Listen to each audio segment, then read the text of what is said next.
अगर देश के प्रधानमंत्री नरेंद्र मोदी की जगह कोई और होते तो ये फैसला ना हो पाता और ये मंदिर ना बन पाता।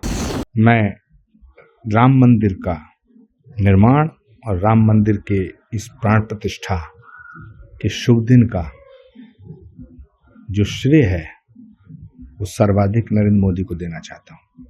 लेकिन अगर मोदी देश के प्रधानमंत्री नहीं होते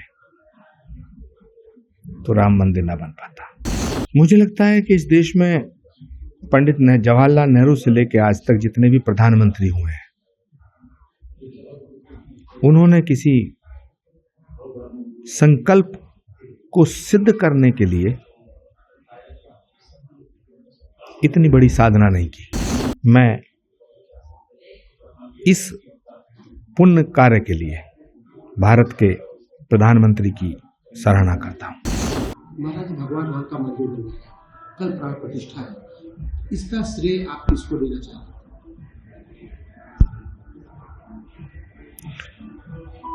देखिए,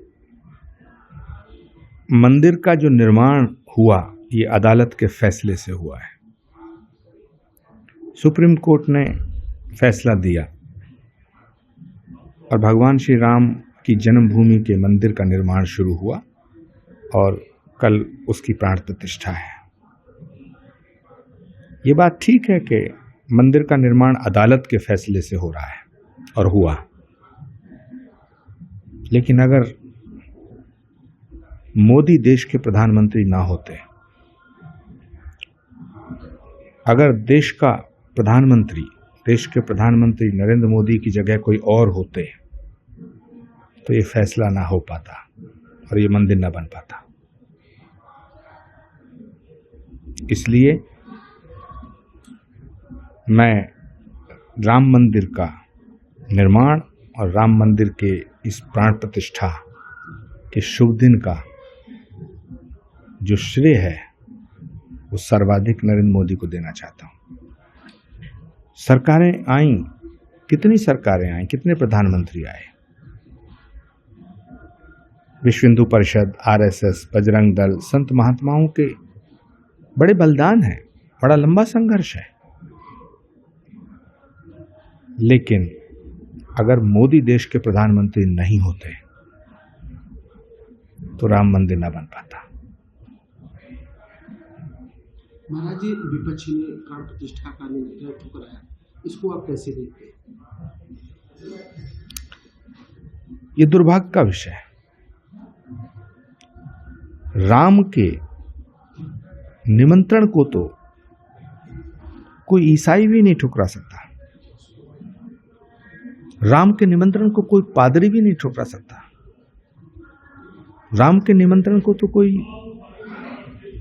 मुसलमान भी नहीं ठुकरा सकता। राम भारत की आत्मा है, राम के बिना भारत की कल्पना भी नहीं की जा सकती। राम को के निमंत्रण को ठुकराने का मतलब है कि भारतीय संस्कृति और सभ्यता का अपमान करना। राम के निमंत्रण को ठुकराने का मतलब है कि भारत की अस्मिता और अस्तित्व को चुनौती देना। राम के बिना ना भारत की कल्पना की जा सकती है, ना भारत के लोकतंत्र की। इसीलिए रामराज का सपना तो महात्मा गांधी ने देखा था, और कांग्रेस पार्टी जो महात्मा गांधी की पार्टी है वो राम विरोधी नहीं हो सकती। इसीलिए मैं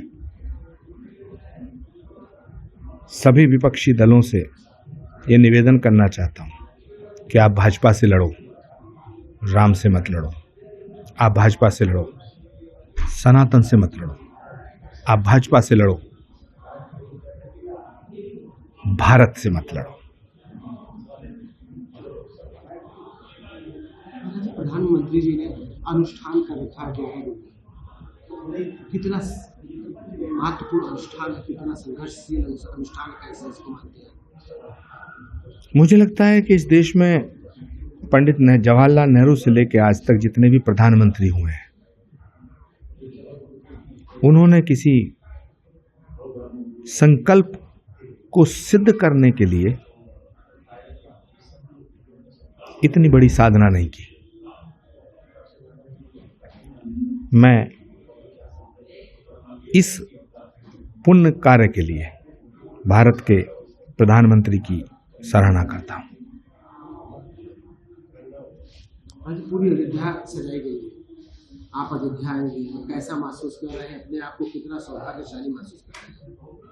मेरा परम सौभाग्य का विषय है कि मुझे भगवान श्री राम के मंदिर की प्राण प्रतिष्ठा का निमंत्रण प्राप्त हुआ और अयोध्या नगरी देख करके मुझे ऐसा लग रहा है जैसे ये कई जन्मों के पुण्यों का फल है।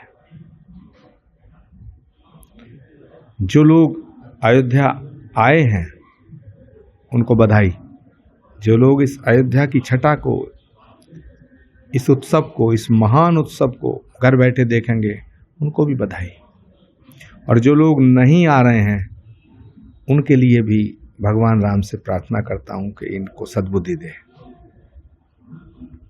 सबका कल्याण हो। सर्वे भवन्तु सुखिनः, सर्वे सन्तु निरामया, सर्वे भद्राणि पश्यन्तु मा कश्चित् दुःखभाग् भवेत्। महाराज जी, आखिरी सवाल, अब की अयोध्या और पहले की अयोध्या में कितना अंतर आया हुआ है, कितना आपको महसूस हो रहा है, कैसा लग रहा है? ठीक ऐसा जैसे अंधकार और प्रकाश में फर्क होता है, अंधेरे और उजाले में जो फर्क होता है वही फर्क पुरानी अयोध्या में और आज की अयोध्या में देखने को मिल रहा है। Subscribe to Midday India. Get direct notifications on all our videos by clicking on the bell icon.